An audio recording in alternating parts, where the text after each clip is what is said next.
Olá, está começando a partir de agora, aqui pela UX TV, canal de identidade, o programa Rede de Olhares. Nós que somos parceiros também do canal Futura. Muitos de nós sabemos que as nossas ações interferem diretamente na saúde do planeta. Mas será que as empresas e as grandes potências mundiais e também o governo estão fazendo a sua parte?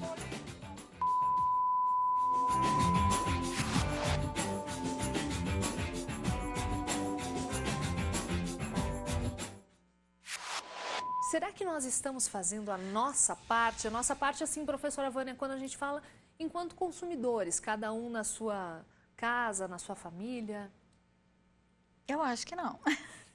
A gente trabalha exatamente com essa área, né? Que é a área do saneamento. E quanto mais a gente aprofunda isso, quanto mais a gente começa a compreender a decorrência dos desequilíbrios gerados pelo comportamento humano, mais a gente se dá conta do quanto é urgente que uma tomada de consciência global aconteça e que a gente consiga ser ecologicamente correto. Significa respeitar as leis fundamentais da natureza, né? Os fluxos energéticos, a ciclagem de nutrientes, enfim, que são coisas que na natureza acontecem naturalmente, mas que quando o homem entra no processo, nós passamos a produzir coisas e a falar com a natureza uma linguagem que ela não entende. Vera, a gente nunca também descartou tanto lixo eletrônico, né? Você que é jornalista especializada em meio ambiente também.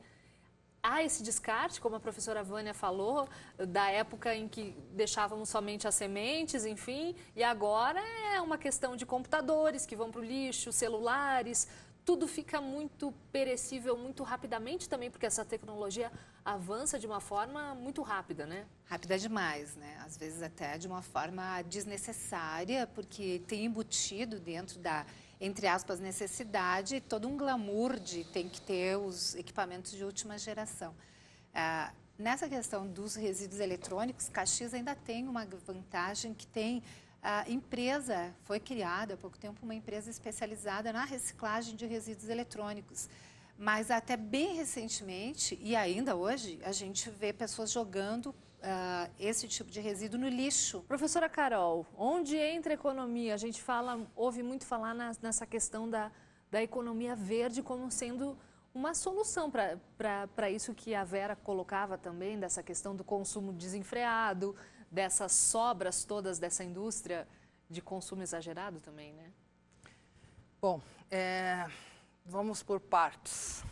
A primeira parte é que o sistema que a gente tem é o sistema capitalista, né? Então, esse consumo que a Vânia fala, esse descarte que a Vera comenta, ele faz parte do sistema capitalista, ou seja, o sistema capitalista vive do consumo. É o consumo que gera emprego, que gera renda, que continua gerando emprego, produção, etc. e tal. Então, que faz a roda girar, né? Exatamente, a cadeia se mantém por conta do consumo. Se ele precisa ser exagerado como ele é hoje, da forma como nós fazemos, é uma discussão para um programa inteiro. Nós temos que ter sempre claro que nós somos sujeitos de direito e sujeitos de deveres. Quer dizer, nós temos, sim, o direito de termos vida digna, sim. Nós, a humanidade que existe. Mas nós, humanidade, também somos os que estão nesse planeta que é único.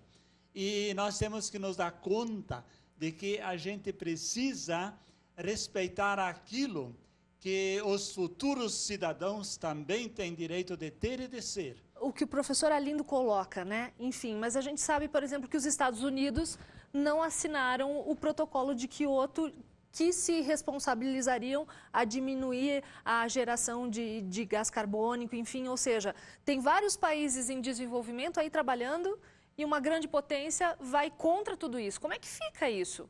Porque estamos no mesmo planeta, estamos compartilhando o mesmo planeta, né? Sim, boa tarde também a todos, obrigada pela oportunidade.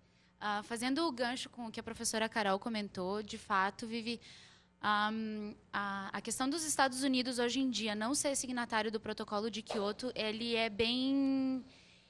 é significante no sentido de que, assim, a efetividade de todo um protocolo, de toda uma convenção existente sobre meio ambiente, a efetividade, então, né, desse protocolo, ela fica muito em xeque exatamente pelos Estados Unidos ser responsável mais ou menos hoje por 36% a 40% das emissões de gás carbônico no mundo, assim. Eu gostaria de conversar com a Adriana Ramp, ela que é acadêmica de Relações Internacionais. Tudo bom, Adriana? Tudo bem. Falando de Estados Unidos, você teve a oportunidade de morar lá durante 2 anos, foi isso? Isso. E você percebeu discrepâncias aí nesse país? Sim, na verdade, a primeira vez que eu fui nos Estados Unidos, eu cheguei a trabalhar Bem pertinho do microfone, numa por favor. cadeia de uma rede de conveniências.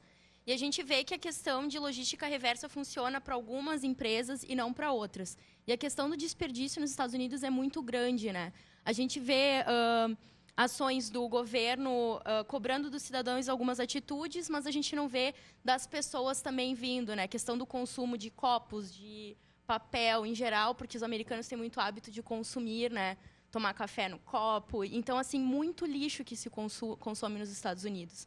E, ao mesmo tempo, eu tive que, por exemplo, levar o carro para fazer inspeção, para ver se estava poluindo muito sonoramente, emitindo muitos gases, porque todos os anos os cidadãos têm que levar os carros para fazer essa inspeção. Então, por um lado, há uma cobrança, mas, por outro, há um exagero de consumo de embalagens, Exatamente. Eu acho que na questão também do indivíduo, né? As pessoas não querem abrir mão do conforto. Eu vou fazer um pequeno parênteses para chamar uma reportagem sobre um grupo de alunos de uma escola municipal aqui de Caxias do Sul que está fazendo a sua parte. Pode ser uma parte pequena para alguns, grande para os outros, mas eles estão tomando iniciativa de serem ecologicamente corretos e essa história a gente confere agora. Você sabia que a produção de papel está entre os processos industriais que mais utilizam água? Para cada 1 quilo são consumidos 540 litros. Quanto mais papel, mais árvores são cortadas, mais água é gasta e mais espaço em lixos e aterros são ocupados. Para minimizar um pouco dessa realidade, um grupo de jovens do Grêmio Estudantil de uma escola pública de Caxias do Sul colocou em prática uma ideia, a de reutilizar os cadernos escolares. A gente pensou em fazer essa reutilização do material escolar dos alunos. E foi aí que a gente começou a reutilizar os cadernos, né? A gente desmonta os cadernos dessa forma, a gente deixa eles desmontados. E depois a gente tira as folhas que são riscadas, só deixa as folhas que estão em branco. Daí a gente separa as capas que também não estão riscadas, só as capas que são boas. Depois a gente junta uma quantidade de folhas, que são mais ou menos 96 a 100 folhas, em um bolinho. A gente coloca a capa e coloca o espiral e prende depois do final. A atividade teve início no final de 2011. Além da preocupação com o meio ambiente, teve também toda uma preocupação com o social. Alguns alunos não tinham cadernos. Chegava na metade do ano, eles já não tinham mais. E também os lápis de cor que a gente também reutilizou. Daí a gente deu para os professores, quando acabasse o material de algum aluno, eles poderiam repor. Né? Não é querer falar que a pessoa não tinha condições. Elas ficaram felizes. Tinha muita gente que ficava com vergonha, às vezes, né, de ir lá e falar que estava precisando de um caderno, mas com esse nosso projeto, as pessoas não tiveram vergonha, elas pegaram e vieram. Um trabalho ecológico e social que deu resultados. Ele teve dado uns 100 cadernos novos. Disso tudo deve ter dado uns 200 cadernos reutilizados. Então, são muitas folhas, né? Mais ou menos umas 20 mil folhas, eu acho. E que mobilizou outras pessoas também. A importância se dá para o bairro, se dá na escola, né? A nível de bairro, com certeza, porque isso eles levam para casa, esse conhecimento sobre cuidar do meio ambiente. E isso, de certa forma, muda também a vida deles um pouquinho em casa, a visão dos pais. E dentro da escola, porque as pessoas que estão aqui, os alunos que estão aqui, também veem isso de uma forma diferente. Isso é importante porque se a gente preservar o meio ambiente, a gente pode ajudar todos nós, né? Eu acho que assim a gente acaba espalhando para mais lugares. Além de ajudar os alunos, eles também vão se conscientizar um pouco sobre o meio ambiente e as outras escolas também vão acabar querendo fazer um trabalho como esse, sabe?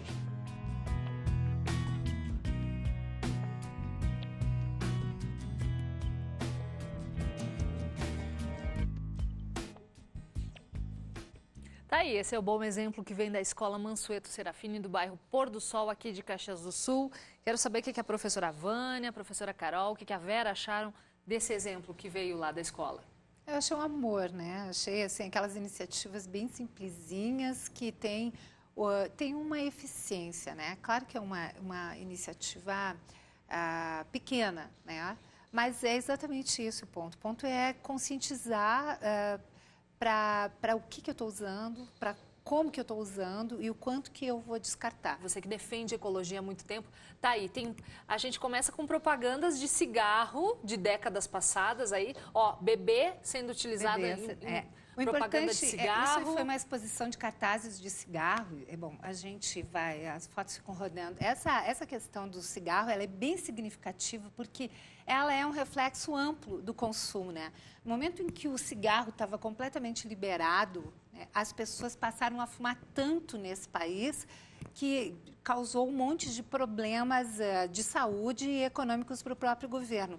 Foi só eles começarem a mostrar que o cigarro era nocivo e desincentivar o consumo que a gente já reduziu para menos da metade. Diz que hoje a população adulta está em torno de 18% a população fumante, que significa metade do que era há 20 anos atrás. Vale mais a pena lavar a embalagem que você vai colocar no lixo para ser o seletivo, o reciclado? O que causa mais impacto? Às vezes a gente também se pergunta em casa, né? Estou usando um monte de detergente para lavar o potinho de iogurte, ou jogo ele fora, faço o quê?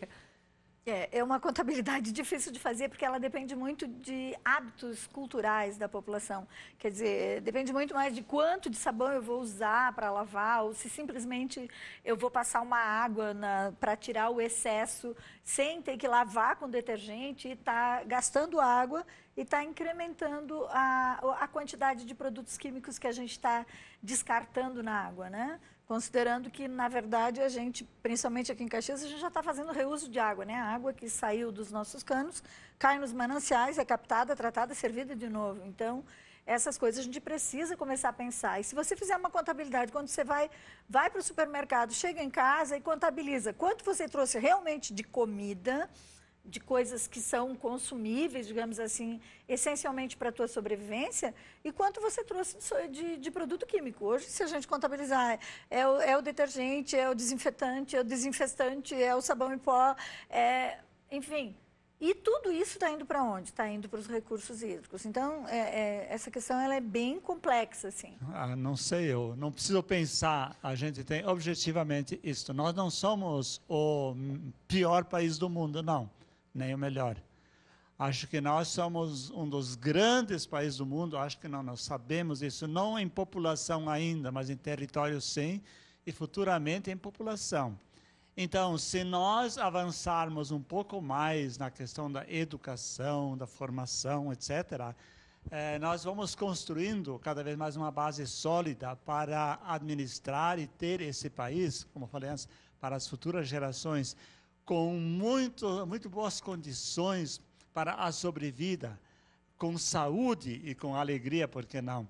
E então nós somos um país hoje invejado, sim, por muitos outros, mas nós, infelizmente, não temos consciência plena disso como população. Uma parcela da população, sim, mas a grande massa, penso eu que não.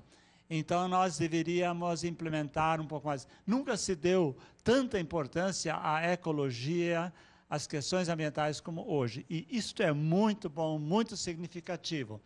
Nós demoramos um pouco enfim, estamos na América Latina, já vou responder a sua pergunta. Mas nós demoramos um pouco para nos darmos conta. E quando lá em outros lugares do mundo isso já estava acontecendo, nós na década de 70, 80, por aí a gente começou e avançou, é verdade. Agora, se nós, e eu discuto isso nas aulas de bioética com meus alunos, e aqui tem gente que já fez bioética comigo, outros que fez fisiografia da biosfera, que são duas disciplinas até que elas se complementam, porque na fisiografia nós estudamos tudo, né, no universo e também um pouco no Brasil, o que temos, como temos, até quando temos, assim por diante, das mais diferentes formas e os mais diferentes recursos. E na bioética nós estudamos como se postar, como assumir a responsabilidade de cidadão para que a gente tenha com saúde todas as coisas que nós precisamos para ter uma vida digna, mas para que também as próximas gerações, o que eu já disse antes, e as futuras, ainda que estamos longe, né, disto, mas aquelas gerações de 500 anos para frente, 1000 anos, 1 milhão de anos, se assim fosse, se tiver homem ainda, gente ainda sobre a Terra, eles têm os mesmos direitos que nós temos. Então, quer dizer assim, no Brasil nós temos muita coisa boa, tá? Muita coisa boa. Mas no Brasil nós também temos uma legislação que, olhando, ela é a melhor legislação ambiental do mundo. Agora, na sua efetividade, ela está longe de ser. Preciso colocar em prática, né, Precisa professor? colocar em prática. Países da Europa, eles têm muito mais problemas do que a gente, mas têm muito mais consciência, muito mais postura do que nós. Não precisaríamos tantas leis. Bastaria que a gente desse a devida importância para as leis e assumíssemos, nós todos brasileiros, a nossa posição com responsabilidade. Aí seria um país muito melhor ainda. Muito bom, professora Lindo. Olha aqui, ó, temos dois exemplos aqui, 2 moças, a Silvana e a Vera, que trabalham com a economia solidária aqui em Caxias do Sul. É uma ação concreta disso tudo que a gente está falando aqui. Gostaria de falar com a Vera para explicar para a gente como é que funciona a economia solidária. Da onde que vem a matéria-prima para esses produtos que estão aqui? Desses produtos vem do Banco do Vestuário. Que é um banco que trabalha com resíduos da indústria têxtil, confecções, malharias, é isso, Vera? É, o que não serve mais para as empresas, daí eles repassam para o Banco do Vestuário repassa para os grupos, né? E de lá saem os produtos que a gente tem aqui. E o que vocês fazem? Vamos mostrar um pouquinho para o pessoal que está em casa. Aqui, por exemplo, o que temos? Aqui são bolsas, né? Uhum. É tudo reaproveitamento. Essas são tudo coisas que, se nós não tivéssemos aproveitado, estaria hoje no meio ambiente. Isso aqui é uma caixinha de remédio, que ela foi feita uma decoupagem, fuxico, também com tecido, né? Peso de porta. Esses são tudo produtos assim que a gente tem que pensar antes de fazer, porque quando tu tem uma matéria-prima, tu não é só tu pegar e fazer qualquer coisa. Tem que ver o que dá para fazer com cada coisa. O que dá para criar em cima disso. O que é ecologia para ti, Vera? Eu acho que ecologia, na verdade, é tudo, né? Porque é através dela que a gente respira, né? A ecologia como que eu vou te explicar? É o meio ambiente, são as árvores, a água, as matérias-primas que a gente tem, né? Somos nós também, Somos né, Vera? nós, então tudo eu acho que tem, tudo que ser vivo, até o próprio ser vivo, né? Eu acho que também pode ser. Tá tudo dentro disso aí. Ecologia. Muito bom. Gostou da definição, professora Lindo? Bacana, né? Ecologia mesmo é qualidade de vida, é bem-estar, não qualidade de vida a gente consumir mais do que os outros, mas daquilo que nós temos necessidade, produtos de qualidade. Isso acho que professor, e a Vera está muito certo nesse sentido. Tá? Muito bom. Silvana, o que mais que você faz? Conta pra gente um pouquinho aí, vamos mostrar para o pessoal que está em casa. Infantil, roupinhas de bebê também, só com retalhos. Maioria é tudo retalhos. E fica muito lindo. Eram coisas que iam fora. Isso. Daí eu fiz um cursinho lá de corte e costura, gratuito também, né? Durou uns 3 meses. Eu vou pegar uma aqui, posso pegar? Pode, pra mostrar deve. Para o pessoal que está em casa? Olha só que coisa mais linda. Isso aqui é um tudo reaproveitado. Com tecidos, retalhinhos. Tudo reaproveitado. Ecologicamente correto, né? E muito bonito. Parabéns, Silvana, Obrigada. por esse trabalho. Quero saber com a nossa direção quanto tempo a gente falta para o programa. Quanto? Temos 3 minutos. Gostaria de ouvir uma palavra final da professora Carol, da professora Vânia e da Vera, pode ser? Vamos dividir o tempo. Eu acho que ações como essas que a gente viu naquela reportagem da escola, aqui com a economia solidária, são ações concretas, são ações que não podem ser consideradas isoladas. Elas tendem a crescer e elas juntas começam a formar uma nova cultura. Eu costumo dizer que a minha geração está perdida já. A gente tem que trabalhar as gerações que estão vindo aí, né? A educação ambiental lá na escola, uma mudança cultural, até para a gente fazer uma nova formação econômica dessas pessoas, dessa sociedade, para poder fazer a mudança no futuro. Mudar toda essa consciência. Mudar toda a consciência, como eu te disse, é muito mais do que simplesmente só separar o lixo. A consciência ambiental é muito mais do que isso. ela vai passar necessariamente por como a gente consome, quanto a gente consome e o que a gente consome. Muito bom. Prof. Vânia, uma palavrinha final, por gentileza. Pegando a deixa da Carol e do professor Arlindo, né, eu acho que a grande ferramenta que a gente tem é uma coisa chamada educação, né, seja ela ambiental ou não. É a questão de nós estarmos refletindo, sim, o que nós estamos fazendo aqui nesse planeta, né? Eu costumo brincar dizendo que faltou o manual de orientações básicas para o uso do planeta. A gente não sabe como o planeta funciona. A gente começou a descobrir isso nos últimos 30 anos através das reações de causa e efeito, quando a gente começou a ver as consequências de coisas que a gente tinha provocado no meio ambiente. Então, temos muito a caminhar, porque a gente começou a descobrir, digamos assim, essas relações muito recentemente. E eu costumo dizer também que, na verdade, o que está matando o planeta, o que está nos levando a um certo colapso global, se a gente não frear, é uma coisa chamada ignorância. É a ignorância, não no sentido pejorativo, mas a ignorância justamente dos mecanismos da natureza, do como a natureza funciona, reage, responde àquilo que nós fazemos com ela. Ok. Professora Vânia, muito obrigada. Vou ter que encerrar com as palavras da professora Vânia. Infelizmente, teríamos muito mais tempo. Quem sabe a gente volta a discutir ecologia, porque eu acho que sempre é muito válido. Agradeço muito a presença de todos vocês aqui. O Rede de Olhares vai ficando por aqui. A gente se encontra numa próxima. Até lá.